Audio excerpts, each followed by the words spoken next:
Banyak orang bertanya, apakah sebenarnya kalau saya berobat itu pasti mendapatkan obat yang sesuai gitu ya.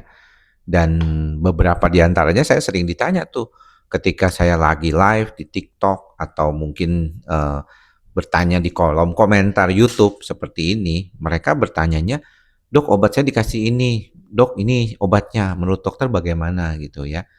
Saya bisa mengatakan bahwa teman-teman kalau berobat ke dokter spesialis kedokteran jiwa, pasti dokter yang memberikan obat kepada teman-teman itu sudah didasarkan pada diagnosis dan gejala yang teman-teman rasakan. Jadi saya pernah membuat satu video di dalam short saya posting, kalau kita berbicara tentang pengobatan, banyak di antara kita itu seringkali kesulitan menerima. Pertama, mengapa saya mesti makan obat, ya kan? Saya tuh kepengennya kalau bisa jangan banyak-banyak makan obat dan jangan lama-lama. Tetapi kita tahu sendiri bahwa banyak masalah gangguan kejiwaan itu bisa berobatnya itu lama. Dan kalau kita bicara tentang dasar dari apa yang harus dilakukan, pengobatan itu biasanya berfokus pertama kali pada gejala tersebut. Jadi walaupun teman-teman seringkali bingung nih, misalnya ya, contoh, diberikan obat golongan serotonin SSRI yang disebut sebagai antidepresan misalnya. Tapi diagnosis teman-teman kan gangguan kecemasan menyeluruh gitu ya. Kenapa saya dikasih malah obat antidepresan golongan SSRI? Nah, yang teman-teman mungkin tidak tahu adalah obat golongan SSRI adalah obat lini pertama ya untuk kasus-kasus gangguan kecemasan, termasuk diantaranya gangguan kecemasan menyeluruh dan gangguan cemas panik. Jadi bukan dikasih golongan benzodiazepin seperti obat penenang alprazolam ya dok ya, bukan ya, tetapi pada kasus-kasus akut di mana baru aja nih teman-teman datang berobat ke dokter dengan keluhan panik berulang ya, tegang, rasanya nggak enak, rasanya udah mau pingsan begitu ya.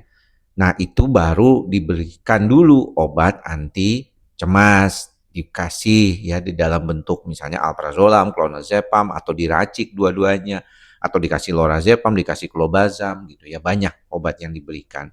Dan ini memang salah satu hal yang menarik kalau kita berbicara tentang pengobatan karena standar pengobatan kadang-kadang ditanyakan sama teman-teman, kok dokter yang satu kasih ini, dokter yang satu kasih ini. Nah, bagaimana nih dok supaya bisa membantu supaya lebih stabil kayak gitu. Nah, pada dasarnya yang paling utama adalah saat si dokter itu pertama kali melihat pasiennya, maka di saat itulah ya si dokter mulai memikirkan obat apa nih yang kira-kira bisa membantu pasien tersebut. Atau bahkan juga sudah memikirkan rencana terapi non obat apa yang mungkin akan diberikan pada pasien tersebut nanti setelah kondisinya lebih stabil.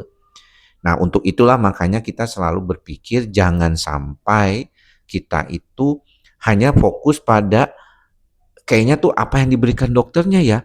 Nanti kayaknya kalau demikian saya harus bagaimana ya?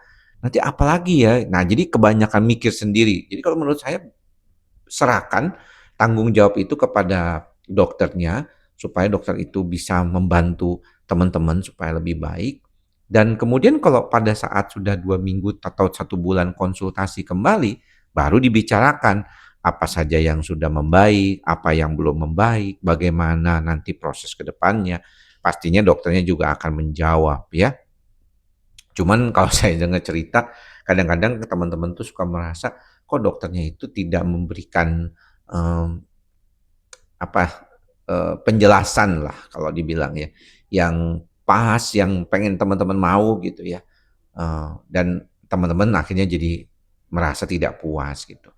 Saran saya adalah lebih baik kalau teman-teman tuh belajar mengelola pikiran teman-teman. Ya, selain daripada bagaimana teman-teman juga menuruti cara dari proses pengobatan itu. Karena proses pikir nih menjadi salah satu yang penting. Kalau kita cuma mengandalkan pengobatan saja, seringkali kita nanti hanya fokus sama obatnya saja.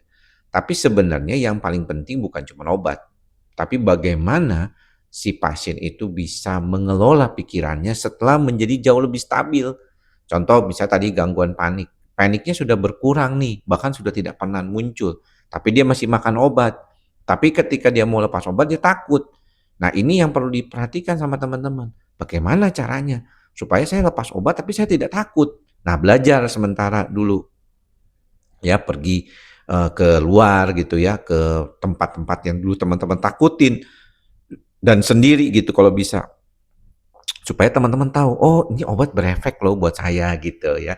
Jadi itulah yang biasanya kita sarankan kepada pasien untuk membantu dirinya jadi jauh lebih baik.